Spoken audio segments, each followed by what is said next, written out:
That was ugly for Indiana basketball and pretty much as bad as it's ever going to get. And I think it's finally time for Mike Woodson to go.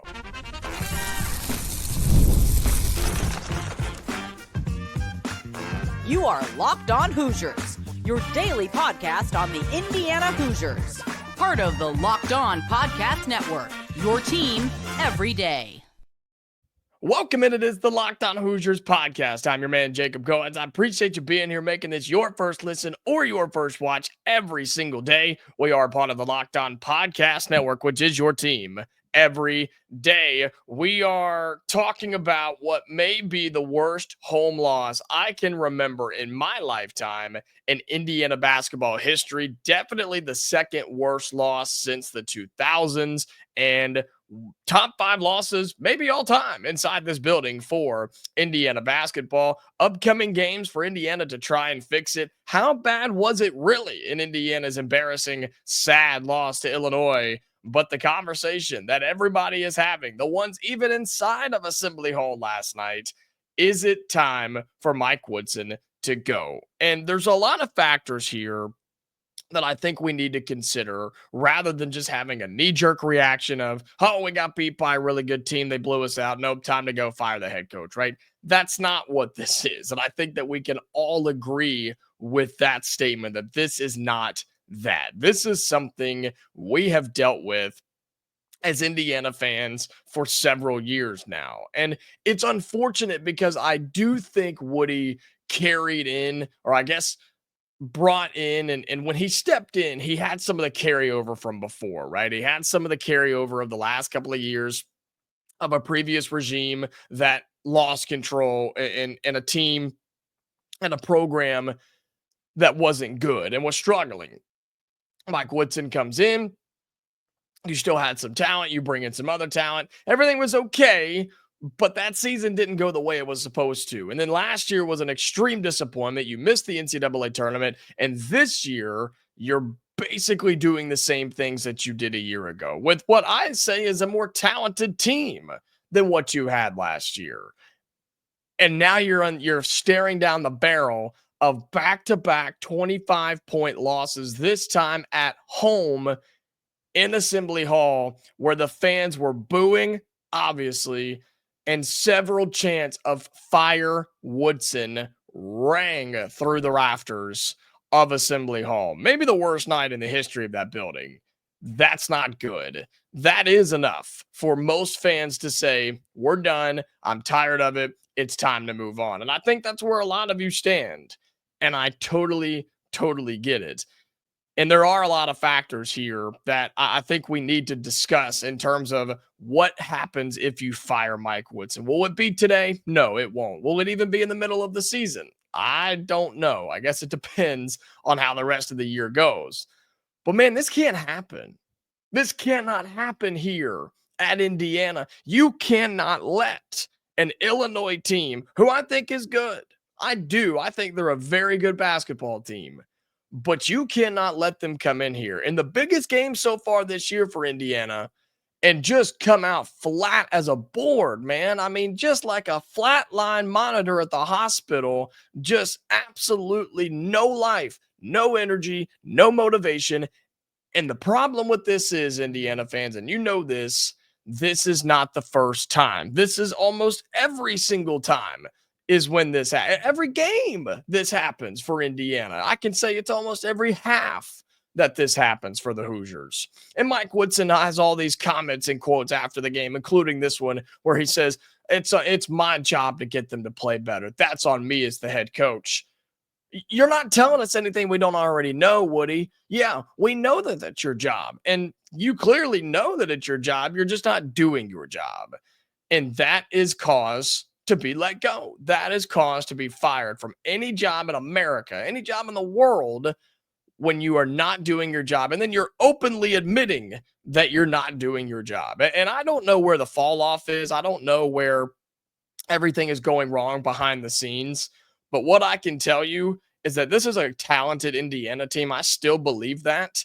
and they are embarrassing themselves and embarrassing the brand, embarrassing the logo. And Mike Woodson is embarrassing himself. And his Indiana reputation has just plummeted since he became the head coach here at Indiana. You cannot look like that in a game like this where the fans showed up for the most part. Almost 17,000 people were inside that building, and it was over before it even started. You trailed by 30 points, man. 30 points against Illinois in Big Ten play. A good team, yes, but not a great team. A team that I think you are talented and can run with. I really, really do. But this is not the first time. And that's the basis of my argument here is if this was a one-off situation where it's like, whoa, that was a really hot Illinois team, kind of like they did against Oregon. You're like, all right, we're gonna take that one right here on the chin, and we're just gonna move on. And we know we're better than that, so let's move on. But that's not Indiana. That's not it. The problem is we expected something like this. You, the fan, knew this was coming, and so did I. I was hoping we could compete. I thought we could compete. I told you what had to happen for us to do so, and more on that coming up in just a minute when we say, how bad was it really? But the problem is in games like this, this is the expectation. And yet we somehow get even more disappointed. Somehow Indiana and Mike Woodson and this team and program find a way to disappoint us even more. That's impressive, really, when you think about it. It really is impressive. Props to them for shattering our hearts and really making us cringe even more than we thought we would. And that's the issue here. The fear factor of Indiana basketball is diminished, gone, does not exist. It is dead in the water. Nobody's scared of Indiana. Nobody's worried about the Hoosiers. Nobody's scared of our colors, our brand, our logo. Nobody's worried about Mike Woodson walking into their building. Nobody's even scared to walk into Assembly Hall because Indiana's scare factor, fear factor, the edge that this program has had since the 60s, it doesn't exist. And it's been killed. And teams are taking advantage of that, including Illinois in the midweek in Big Ten play. It was the worst loss I've seen, I think, in my lifetime, just from a mentality standpoint, just from a morale standpoint, in terms of Hoosiers fans inside of Assembly Hall, those watching and listening at home. I mean, it was just, it was almost shock. It was like watching an execution. It was bad, like really, really bad. And you start to hear the students and the fans chant, "Fire Woodson." And that's not the first time we've heard it. This is 2 seasons in a row we've heard those chants in our own building. And I think it might just be time to go. You can't get blown out 94-69 on your home floor. You cannot do it. You can't lose back-to-back 25-point games. You can't allow your team to not improve throughout the season and expect to keep your job. Is it smart to fire a coach in the middle of the season? That's a conversation for a different time. But Indiana's not going to win with Mike Woodson. Let's just say it like it is. Indiana's not going to win with Mike Woodson as their head coach. And that pretty much tells you all that you need to know. All right, coming up here on Locked On Hoosiers, how bad was it really? We'll dive into the numbers as Indiana loses to Illinois 94-69. We have that coming up for you next on Locked On Hoosiers. Today's episode of Locked On Hoosiers is brought to you by Wayfair. After the holiday hustle, there's nothing like giving your home a little TLC. I always find that decluttering and refreshing my space helps me get back into a routine, and I'm doing that right now and in a brand new place. Just moved this past weekend. Those of you on YouTube can tell, still getting everything set up. And so, look, it's nice to get things cleaned up and get some new furniture and have a new look in your place, and you can do that as well. With Wayfair, they have everything you need all within your budget. I'm looking for a TV stand. I need some new wall art. And if you're in the business or if you're in the market for something like that, Wayfair is the place to go. There's something for every style and every home, and they make it easy to tackle your New Year's home goals with endless inspiration for every space. Give your home the refresh it needs with Wayfair. Head to wayfair.com right now. That's WAYFAIR.com. Wayfair, every style, every home. Welcome back into Locked On Hoosiers, your daily podcast on all things Indiana Hoosiers. Appreciate you making this your go-to spot for all things Indiana athletics. And for those of you listening on the audio side of things, be sure that you are subscribed to the channel and following the channel and have those notifications turned on, right? Bonus episodes that we post throughout the week or on the weekends and things like that. Don't want you to miss any of those. So be sure you have that and your notifications turned on. Leaving those 5-star reviews as well. That's a big help for us over there. And then if you're on the YouTube video and subscribing to our channel is the best way for you to stay up to date on everything happening around Indiana athletics. You just hit it with your thumb. Your notifications are then turned on. You'll get notified every time we post a new episode. Also, like the video. I know you got comments. I know you got thoughts. So let's go ahead and see them. Let's leave those down in the YouTube comments. I'll read through some of those because I know they're going to be a doozy. So leave those there as well and really do appreciate your support. So how bad was it? How bad was it really for Indiana losing to Illinois 94-69? Well, let's dive into the numbers a little bit. Let's look and see and kind of break this down. 94-69 final score, right? Indiana never had a prayer. It was over from the opening tip. Illinois jumped on us, pounced on us, beat us into the concrete, pulled out our teeth, pulled out our eyes, cut our hair off, cut our limbs off, burned them in a fire pit, and then did it again. That's what they did for 40 minutes. It was embarrassing. It was terrible, right? And if you just pull up Indiana's box score, you don't look at the final score, right? Don't look at team stats. Just look at Indiana's box score. All 5 starters played okay, other than Mackenzie and Mgbako, who went back to inconsistent Mackenzie. But Luke Goody, 13 points. Mgbako, 16 points. Miles Rice, 12 points. Trey Galloway, 10 points. Okay, not bad, right? Not bad. If you saw that and didn't know anything else, you'd say Indiana maybe had a chance. 4 out of 5 starters, including Trey Galloway, right? Not a bad thing. Anthony Leo had 6. Bryson Tucker had just the 4. You start looking at the bench, and that's when you start to notice things are about to get a little wonky. But then you start looking at the field goal percentage. Mackenzie and Mgbako goes 1 for 10. Miles Rice goes 4 for 10. Trey Galloway goes 3 for 10. Luke Goody, 1 for 4 from downtown. And then you start looking at what Illinois did, and you let their best players do exactly what they wanted to do. 22, 21, 17, gave up 12 points off the bench to a kid. You cannot do that. Remember how I told you yesterday, for those of you that watched and listened to yesterday's episode, that Illinois will shoot the lights out of the basketball if you let them, that they will run and gun, shoot a bunch of threes, and if they make them, they can score close to 100 points? There it is, 94 points. Oh, yeah, 3-point shooting, 11 of 32 for Illinois. Good for 35% on the road. They made 11. Indiana, we made 4. We made 4 after starting 0 for 13 in the ball game. Didn't make our first 3 till 5 minutes to go. Whoop-de-doo. I told you that Illinois would shoot the ball, and I said that we are not good enough. Indiana, we are not good enough to outshoot them and get in a rock fight shooting battle with Illinois. We tried, and we couldn't do it. And it's in big part to guys like Mackenzie and Mgbako, Luke Goody, and Trey Galloway, who combined to be, 3 of 14. Good job, guys. Those are our 3-point shooters. 3 of 14 at home in a Big Ten game. That's great. Good job, Indiana. So you not only could you not shoot the ball, you had no offense. Your defensive effort and pressure was just ridiculous. It was sad. Again, that's the word I go back to. Embarrassing doesn't even describe it properly. It doesn't even get it all out.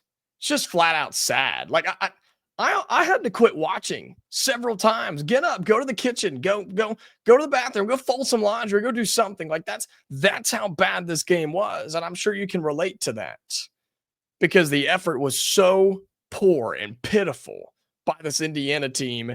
And at some point, I know there's a lot of hate on Mike Woodson right now, and that's what this episode is about, and totally understand.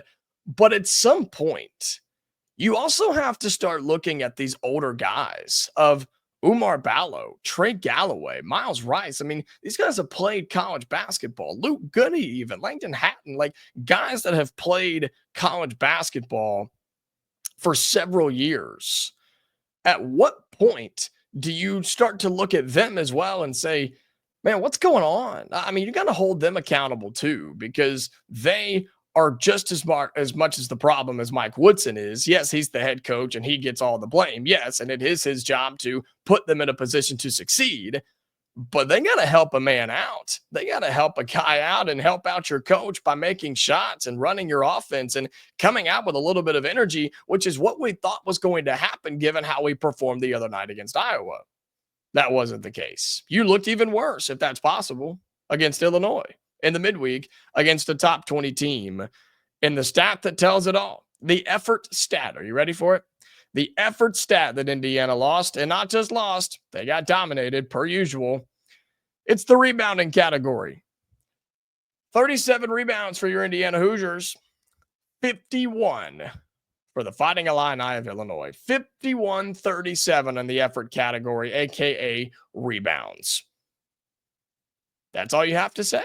That's all you have to say. And Illinois showed what it's like they showed that is the formula for going on the road, getting out to an early lead, forcing turnovers, which Indiana didn't do a ton of those. They had 11, but Illinois had single digits in turnovers on the road because Indiana didn't do anything. Indiana didn't force any turnovers. They didn't put any pressure on them. They said, oh yeah, go ahead, run your offense. Let's see what you can do. I'm excited. We want to see if you can score. And they did. They scored a lot. They scored 94 points inside of Assembly Hall and had fans leaving at halftime. Fans were leaving at halftime. I just lost for words sometimes. Lost for words on how to describe where this team is, where this program is, and just how bad that it is. And if some of those stats don't make you think that it's time for him to go, conversations need to start right now. They need to start. They need to start happening around Indiana, because what fans are supporting this? What fans, what group of the fan base, or what percentage is hanging in there, right? What percentage want to see Woody stick it out and see if he can turn this thing around, which we're going to get to in just a second. It's got to be slim. Yeah, there were small chance of IU screams last night at Assembly Hall, quickly drowned out, suffocated by the Boo Birds and the Fire Woodson chants again. So you got to, at what point does Indiana listen to the fan base? And by no means should the fan base dictate a person's job in the coaching world, but their opinion does matter. Their opinion matters. And in a business where you need fans to support, show up, spend more money than they've ever spent before with NIL, you have to feed into them. You have to give them what they want, because fans, believe it or not, you hold more power right now in your team's success, whether it's Indiana here on this show or any other program in college sports. You hold more power and more keys to their success than you've ever held before, because of the NIL situation, because of name, image, and likeness, because the fact that you can legitimately donate money and tell your team to go buy a certain player. If you've got that kind of money, you can do it. But even just the average folks like you and me, you can donate to help your team get better players, better facilities, and be more successful. And so a program has to listen to their fans more than ever. And the fan base is pretty loud right now for Indiana. And after a 94-69 point loss at home in Big Ten play against an Illinois team that's good, not great, the fan base is pretty clear. They want to fire Mike Woodson.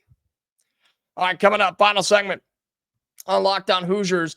We've got more games, a lot more games for Indiana. Problem is, road does not get easier. Can it be fixed, right? We'll go to the other side of this argument. Can Mike Woodson fix it? Is there anything to build on with this schedule? Man, I just don't know. We'll have that for you coming up on our final segment right here on Locked On Hoosiers. Today's episode of Locked On Hoosiers is brought to you by Rocket Money. Did Rocket Money help you find any subscriptions you forgot about or that you were paying for twice? That definitely happened to me. Several subscriptions in late November into December. I'd signed up for them a year ago, all the way back in 2023, and had no idea that I was paying for them. Rocket Money, though, they made it easy. to track them all down. It's like having a personal assistant for your finances. Rocket Money is a personal finance app that helps find and cancel your unwanted subscriptions, monitor your spending, and helps lower your bills so you can grow your savings. It brings everything together all in one place, whether it's subscriptions, your spending habits, or even the goals you want to hit this year for 2025. Rocket Money has over 5 million users and has saved a total of $500 million in canceled subscriptions, saving members up to $740 a year when using all of the app's premium features. I had several streaming services I wasn't using, a couple of I don't even know. They were like audio podcasting sites that I'd subscribed to, and I don't even know. I mean, just stupid stuff that I'd signed up for that I had no idea. Rocket Money said, "Yeah, you're done doing that. We're gonna save you some more money this year." So now I don't have to stress about it, and I've got more money in my pocket. Cancel your unwanted subscriptions and reach your financial goals faster with Rocket Money. Go to rocketmoney.com/locked on today. That's rocketmoney.com/locked on. rocketmoney.com/locked on. All right, final segment here on Locked On Hoosiers. Appreciate you being here, making this your first listen or your first watch every single day. And you start looking ahead to what Indiana has, and it's hard to do that. It's hard to try to put this game behind us, and by no means are we doing that just yet. But I am trying to be somewhat positive in this segment, still trying to see, okay, can it be fixed? Is there a chance that Indiana turns it around with Mike Woodson? And you look at this game, 94-69, and I try to find positives to build on, and I don't have any. Ja'Kai Newton played. That's a positive. He got in, 3 or 4 minutes, something like that. That's a positive, I guess. That's about it. Malik Renew's got to come back at some time, right? Problem is, Malik Renew wasn't going to fix anything. Malik Renew wasn't going to make this game closer. No, he's part of the problem too. He's part of the same group that just shows up and plays lazy in these big basketball games. So I don't want to hear that. I don't want to hear, oh, we didn't have Malik Renew, our leading scorer. You really think that was going to help in a 94-69, 25-point game? He doesn't average 25 points. So, and he would have got bullied in that game. Malik would have gotten bullied in this game against Illinois. So I look here and I try to find a positive. I don't have one. If you can provide me one, please do, because I have zero to go off of right now. And the issue here is you look at what's coming up for this Indiana team, and it's only going to get worse. It's only going to get worse. You have 2 road games now where, we are the road kings, man. Indiana under Mike Woodson, just historically a great road team, right? No, ain't no way we'd go and get blown out and embarrassed on the road, right? At Ohio State, at Northwestern, you come home from Maryland, a team that's only getting better in Big Ten play, and then 4 straight ranked games. 5 out of your next 6 after that are against ranked teams at Purdue, who's 17th in the country, at Wisconsin, who's 24th in the country, home for Michigan, who's ranked 20th in the country, and at Michigan State, who's ranked 12th in the country. You have UCLA who comes in, and then Purdue who comes in to Assembly Hall. If we play like we did last night, we won't win another game in Big Ten play. Do I expect us to play that way the rest of the schedule? No, I don't. We've seen the potential. We've seen that this team can win. Heck, we have one of the best wins in the Big Ten right now. That USC win continues to get better. That team is looking really, really good right now out in Southern California. And the game against Penn State, was it great? No, but you got it done. I don't understand why you can look really good one day and look like the worst team I've ever seen the next day. It's got to be mental, right? It's got to be in your head, I would think. I just don't know. And sometimes, look, you're going to go up against teams, especially right now, that are just flat out better than you. And Illinois was.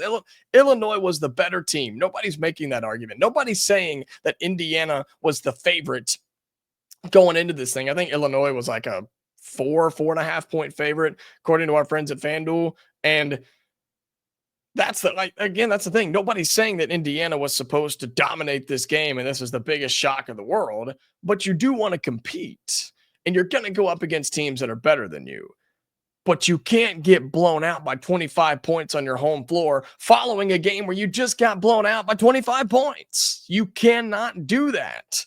And that goes on Mike Woodson. It goes on his coaching staff. It goes on their preparation, their game planning, their motivation tactics, whatever the case may be. You've got to change it. Throw everything out. Everything you've ever done, throw it out because it's not working. If Mike Woodson wants to save his job, that's what he needs to do right now. Throw everything you know out the window, restart, reset. You've got Ohio State coming up this weekend, Friday night, I believe. I think that is Friday night. You've got to find a way to get your team ready to go in Columbus, because I'm looking at this schedule again after the Michigan State, UCLA, Purdue, Penn State, Washington, at Oregon, and then Ohio State comes back. You could very easily lose all those games. And if you do that, yeah, it'll be a no-brainer to fire this guy. I don't want coaches to be fired, but the fan base has turned. They're gone. You've lost them if you're Indiana, Mike Woodson. You have lost the fan base forever until you make a change. And games like that, I'm just saying, they make it pretty easy to pull that plug and make that change. And if he can't get it turned around, if he can't get it fixed in this upcoming stretch, you better do it right now against Ohio State, Northwestern, and Maryland, because then you play 5 out of your next 6 against ranked opponents. And if you play like you did last night against a ranked opponent, it would be the worst era of Indiana basketball in the history of the program if he doesn't turn it around and we watch this thing just fall off an avalanche. I don't want that. You don't want that. And I hope and I pray that Indiana does not want that either. I believe Mike Woodson loves Indiana. I believe that he is trying. I believe that he's doing what it thinks is right for this place. But it ain't working. And you've got to change your ways or you will not have a job here. And the fan base will probably celebrate the day that you get let go and they have to find a new head coach. All right, that's going to do it for today's episode of Locked On Hoosiers. Thank you so much again for being here. If you're on audio, have your notifications turned on. Follow us over there. Leave those 5-star reviews. It helps us out a lot. So thank you so much. And for those of you on YouTube, like the video, leave your thoughts in the comments down below, and subscribe to the channel if you have not already. We're back tomorrow. More reactions to this, and who knows what's going to happen between now and then. Bloomington may just burn to the ground. I don't know. Fans may just go crazy and start storming campus in the athletic department. We'll talk more about all of that when we have another episode for you tomorrow. Until then, Hoosier fans, stay safe, and I'll talk to you later.